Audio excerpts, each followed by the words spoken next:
What is up, guys, and welcome back to another chill street photography walk and talk. Today's video is going to feature two different locations around Vancouver BC. The first location will be downtown and Chinatown, and the second will be Fraserhood, which is the footage you're seeing now. The photos in this video are also shot with a twist. They will all be using this Diana camera lens, which is meant for a plastic film camera, and I'm using it on my $3,000 Nikon camera. Wait a minute, is that a four-leaf clover? Wow, it is a four-leaf clover. Oh my god, what a find. Is that another one? It is another one.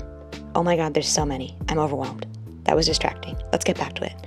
I started my first photo walk with the Diana camera lens in Chinatown, and this is the alley right beside my studio. If you've shot with me, you might be familiar with this area. It was an absolutely beautiful day to be taking photos, and I started the day around 11 a.m. I walked down Pender Street towards the International Village Mall, and I took some pictures of shop fronts and awnings along the way. One thing that really caught my eye was this guy washing this sign. I took some other photos of signs along the way. Then I continued along to International Village Mall and took some interesting photos with the shadows and cool colors. Plus this photo, which I take every time I pass this building. Then I passed International Village Mall and walked upwards. I'm kind of heading towards Granville Street. I stopped here to watch a man feed the birds, and then I continued on. Finally, I made it to Granville Street, and I got what I think is probably one of my best photos of the day. Would you agree? Then I continued up Granville and headed over to the art gallery. Usually there's some really good opportunities for light and shadow. There was these kids playing and they were wearing primary colors. Then I stopped for a break somewhere on Robson Street. This is my favorite Starbucks. Then it was time to head back to Granville Street.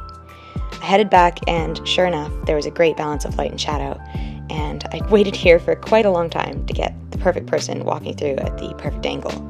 I think I could have waited for a better shot, but I'm happy with the ones that I got. Then it's time to continue down, heading back into Chinatown, and I passed by the library. The library is such an iconic building, and it's great to photograph. And I decided to head back a different way than I had come, so this is kind of near Stadium Chinatown Station. Got some great pictures of alleyways and went inside the mall to get this picture, and then it was time for my physiotherapy appointment. Got some street photos of people. I wanted to test out the lens with the street photos. Interesting results. And then headed back to downtown. This is back towards kind of the Granville and Georgia area, but this time I'm going through Gastown because I thought there might be some interesting opportunities with the interesting buildings there. Then I kind of came around. This is past Granville Street, and this is near an alleyway that I actually featured in one of my previous videos. See if you can tell me which one it was. This alleyway gets hit by the light in really, really beautiful ways because the windows reflect the light and create interesting shadows. So I took a lot of opportunities to capture those interesting shadows. Walking through this alleyway gave me the opportunity to get back to the art gallery, where I stopped for a bit and noticed the farmer's market, perused the farmer's market, and then found this beautiful beam of light that the bicyclists were riding through. Now we're coming up to footage from the second day of shooting with this Diana camera lens. Most of the photos that you're about to see have been edited to look even more like film. I was really leaning into that lo-fi vibe. Walking through this neighborhood is pretty close to where my office is currently. And, oh, free food. Stopped to take some pictures of leaves and these towels drying, things being hit by light in interesting ways. I didn't really have a destination when I was walking. I was just kind of walking up and down the streets aimlessly and trying to find interesting things to take pictures of that captured the character of Vancouver's neighborhoods. The footage that you're seeing now was actually taken with the lens on my camera, so it's got kind of a lo-fi vibe, doesn't it?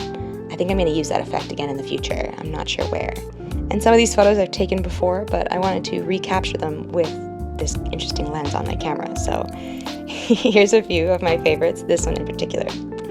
Then I walked down towards this church on 16th, and there was some construction nearby, and I thought I could make an interesting photo with it, but kind of got bored of the construction pretty fast and continued walking. There's a bunch of gardens near here, and you're about to see some pretty cool photos of roses that I took.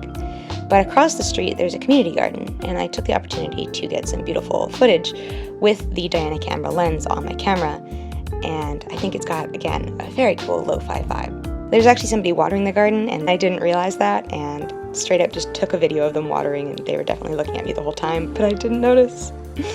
I absolutely love the way the low sun interacts with this camera lens. I think it is so cool. It's got that bright Lomo vibe that is characteristic of the Diana camera, typically. Then I walked down towards Broadway. I didn't want to stray too far because the sun was setting pretty quickly at this point. I think it was about 7 p.m. or 7:30. And I kind of scoped out some of the alleys behind Main Street. And then my favorite ones are these ones with the birds. Absolutely love how those turned out. There's also this window that gets covered in posters, and then all the posters get ripped down, and it gets covered in posters again. So I always like to take a picture documenting the posters that are there in the moment. Thank you guys so much for watching this video. I had a lot of fun going on these photo walks and taking pictures with this fun lens. I'm going to do a review of this lens in the future, and maybe a collab with a fellow photographer using it. So this is not the last that you'll see of this Diana camera lens on Nikon combo. But let me know down in the comments what you thought of this video, which photo was your favorite, if you have ever tried out a plastic lens on an expensive camera before. And stay tuned next week when I'll be coming out with a new photography related video on Monday. Take care guys, stay sharp, and don't forget to keep shooting.